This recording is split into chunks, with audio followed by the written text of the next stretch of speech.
అందరికీ నమస్కారం. ఈరోజు సిపిఎం పార్టీ తరఫున మేము పెడుతున్నటువంటి ప్రెస్ మీట్కు ఉన్నటువంటి ప్రాధాన్యత ఏమంటే, తిరుమల కొండ మీద 5 బిగ్ క్యాంటీన్లు, 5 జనతా హోటళ్ళకి 8 నెలల కిందట తిరుమలలో టెండర్స్ను పిలిచారు. ఆ టెండర్స్ను పిలవడం గతానికి ఇప్పటికీ ఉన్న తేడా ఏంటంటే, గతంలో ఆన్లైన్ ద్వారా టెండర్లు పిలిచేవాళ్ళు. ఇప్పుడు డైరెక్ట్గా సబ్మిట్ చేసే మెథడ్లో టెండర్స్ని పిలిచారు. ఈ పద్ధతిని ఎందుకు మార్చారు అనేది మేము అడుగుతున్నది మొదటిది.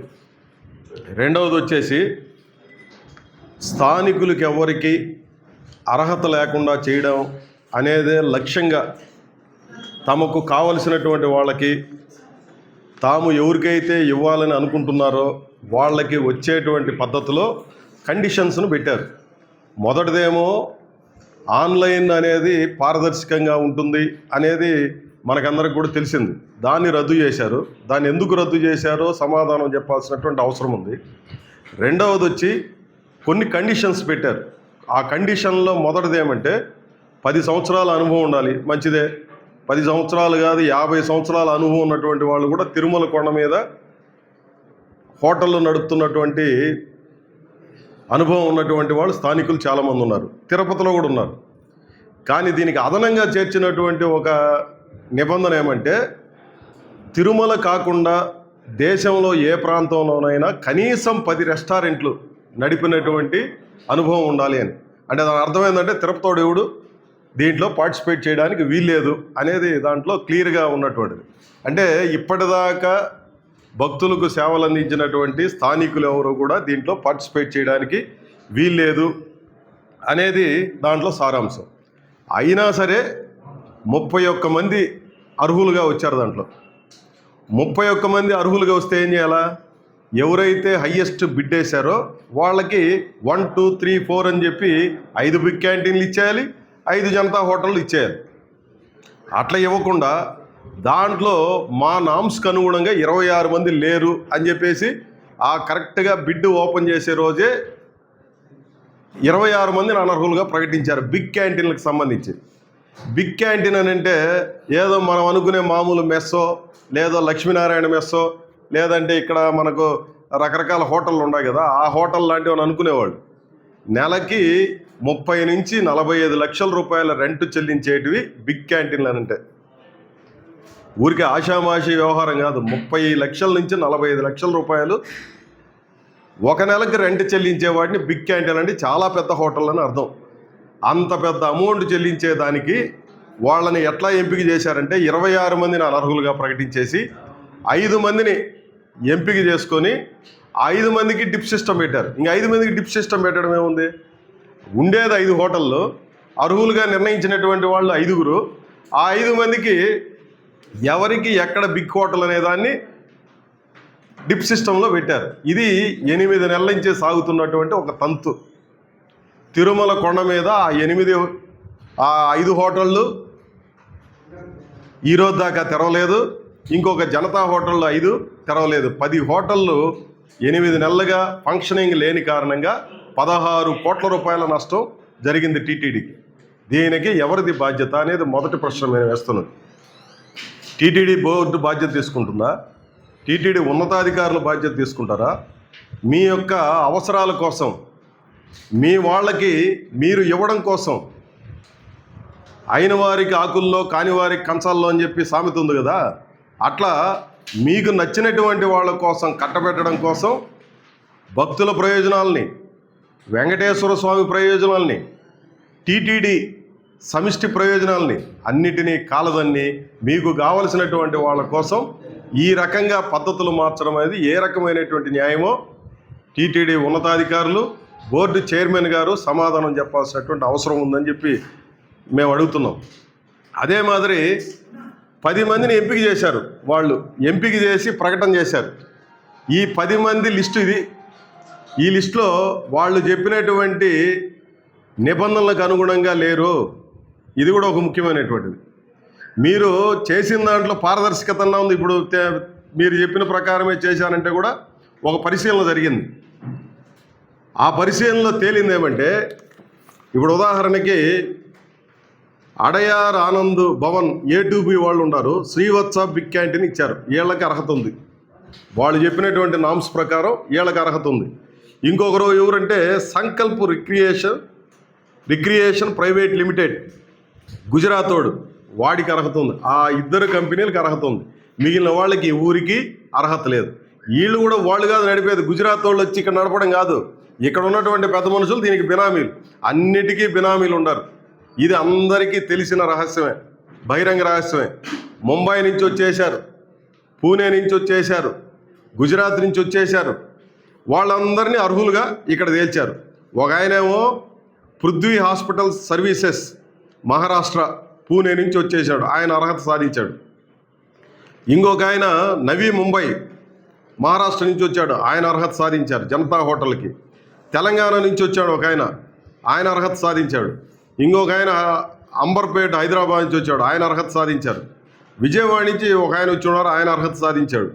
అదే మాదిరి ముంబై ఇంకొక అతను, అహ్మదాబాద్ గుజరాత్ ఒక అతను, మియాపూర్లో తెలంగాణ హైదరాబాద్ నుంచి ఒక అతను, ఇంకొక అతను వచ్చి తెలంగాణ, ఆయన కూడా సోమాజీ కూడా, ఆయన అర్హత సాధించాడు.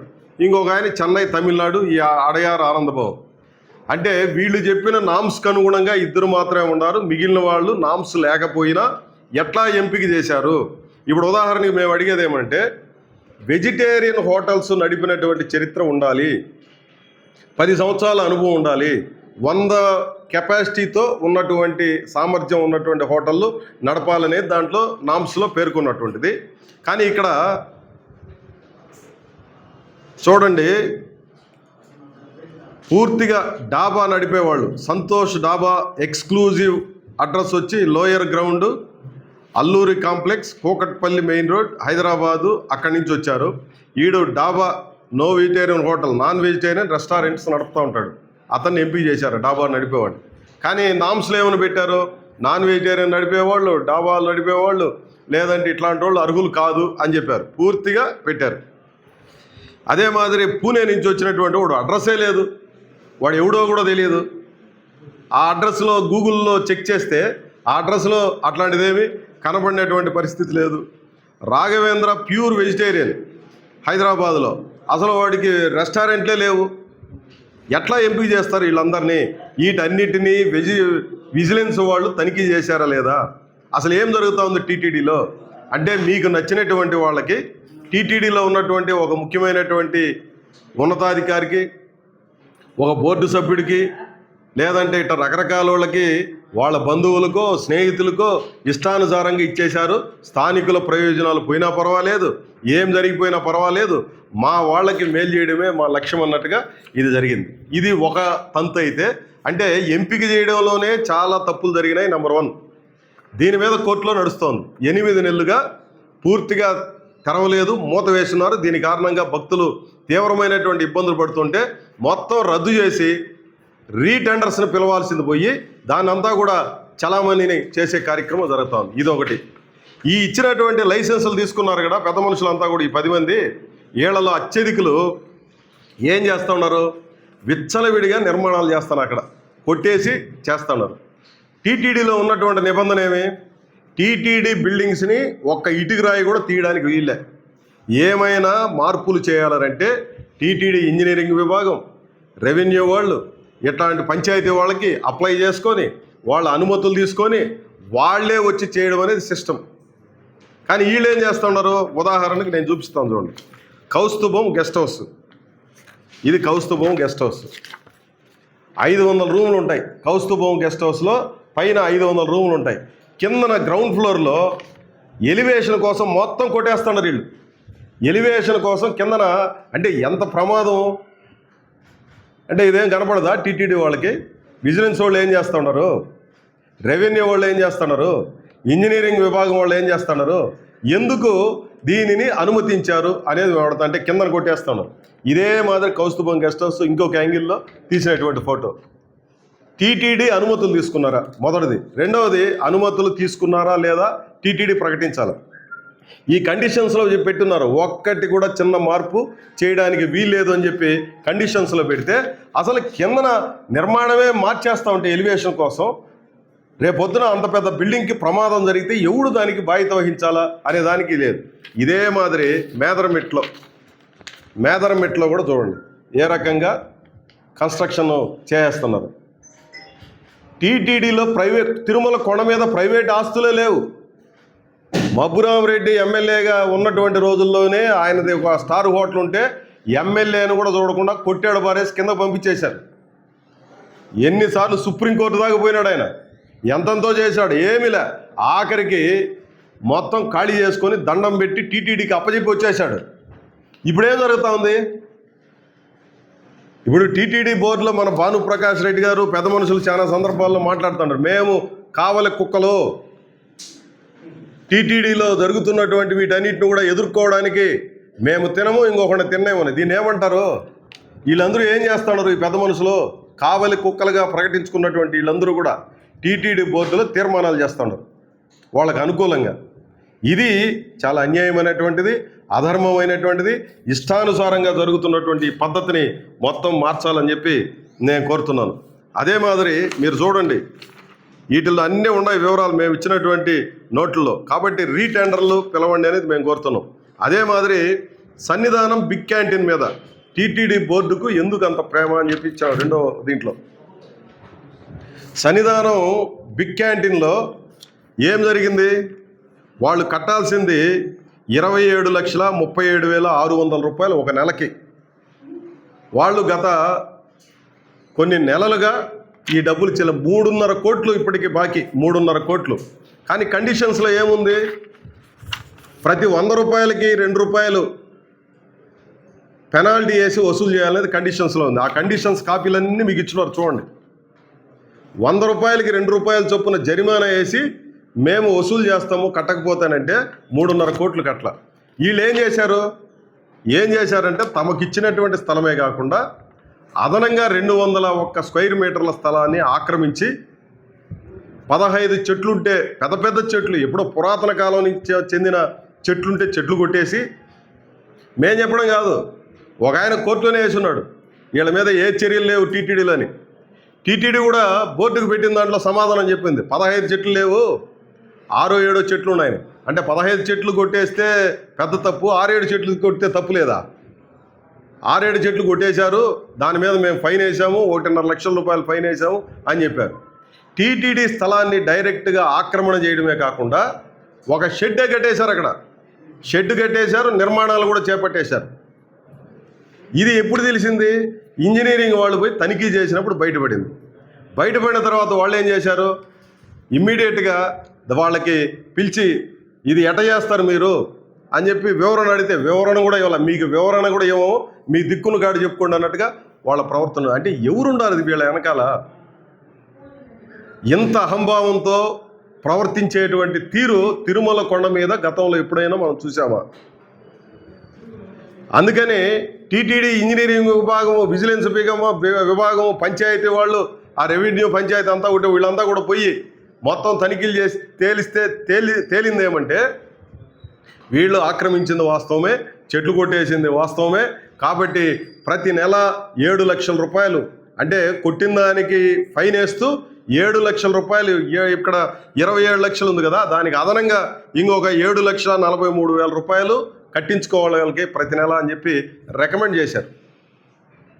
రికమెండ్ చేస్తూ ప్రతి నెల 35 లక్షల రూపాయలు డబ్బులు వీళ్ళ దగ్గర కట్టించుకోవాలి, ప్లస్ 18% వీళ్ళ దగ్గర జీఎస్టీ కట్టించాలని చెప్పి టీటీడీ బోర్డుకు ప్రతిపాదనలు చేస్తూ టీటీడీ బోర్డు నిర్ణయం కోసం అని చెప్పి ఒక బోర్డుకు పెట్టారు. దాంతోపాటు ఇన్ని తప్పులు చేశారు కాబట్టి ఏం చేశారు? వీళ్ళు డబ్బులు సక్రమంగా చెల్లించడం లేదు, ఆక్రమణలకు పాల్పడినారు. ఆక్రమణకు పాల్పడమే కాకుండా మేము చెప్పిన దానికి సమాధానాలు ప్రాపర్గా ఇవ్వలేదు. మూడవది అతి ముఖ్యమైనది ఏమంటే భక్తులు విపరీతమైనటువంటి ఫిర్యాదులు చేశారు. టీటీడీ నిర్ణయించినటువంటి నిబంధనలకు అనుగుణంగా రేట్లు కాకుండా విచ్చలవిడిగా రేట్లు పెడుతున్నారు, స్టార్ హోటల్స్లో కూడా ఇంత రేట్లు లేవు అని చెప్పి టీటీడీకి ఫిర్యాదులు చేశారు. ఇది మేము చెప్పడం కాదు, టీటీడీ బోర్డు మీటింగ్లో ఒక పెద్ద నోట్లో పేర్కొన్నటువంటి విషయాలు నేను అన్నీ చెప్పేది. టీటీడీ బోర్డులో మీరే ఈ విషయాలన్నీ ప్రస్తావన చేస్తూ టీటీడీ బోర్డు చేసినటువంటి నిర్ణయం ఏందో తెలుసా? బిఆర్ నాయుడు గారు సమాధానం చెప్పాలి దీని మీద. టీటీడీ దాండి 1, 2, 3 3 రకాల అంశాలు చెప్పింది. వాడు చేసిన తప్పులు, వాళ్ళ మీద ఏం చర్యలు తీసుకోవాలి, ఆ లైసెన్సును రద్దు చేయాలని చెప్పి 3 రకాల సూచనలు చేసింది టీటీడీ బోర్డుకి.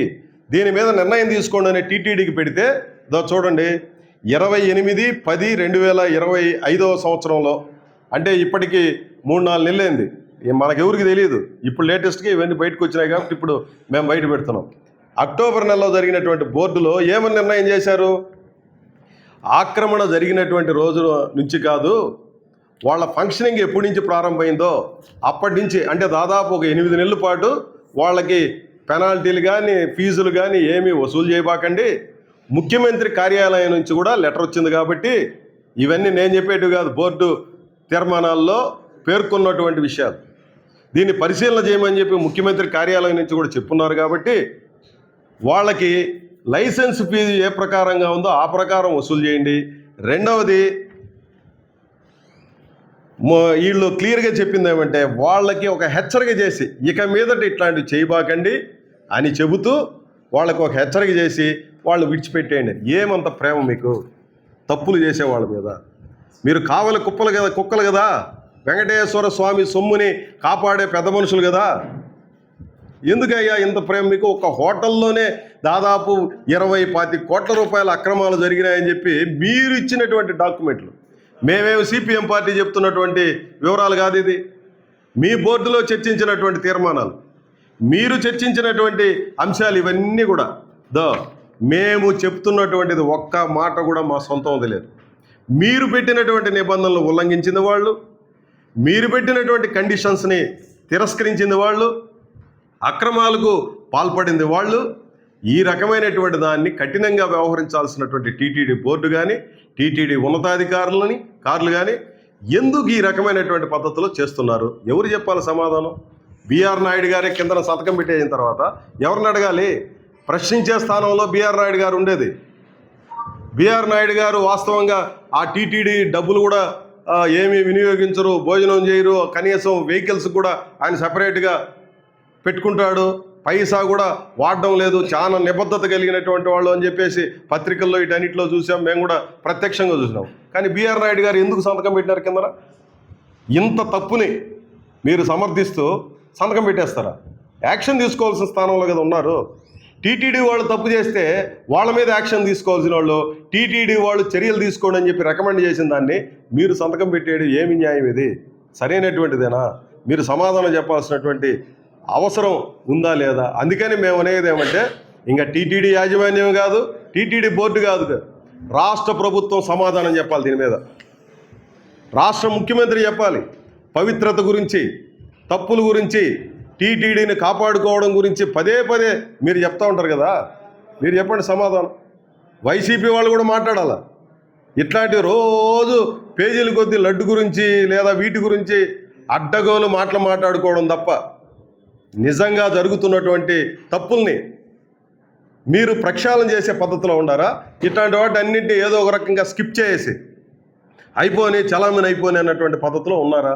ఇది స్కిప్ చేసి ఏదో ఒక రకంగా చేసేటువంటి ధోరణి తప్ప, తప్పులు చేసే వాళ్ళని సమర్థించే వైఖరి తప్ప ఇది సరైనటువంటిది కాదు.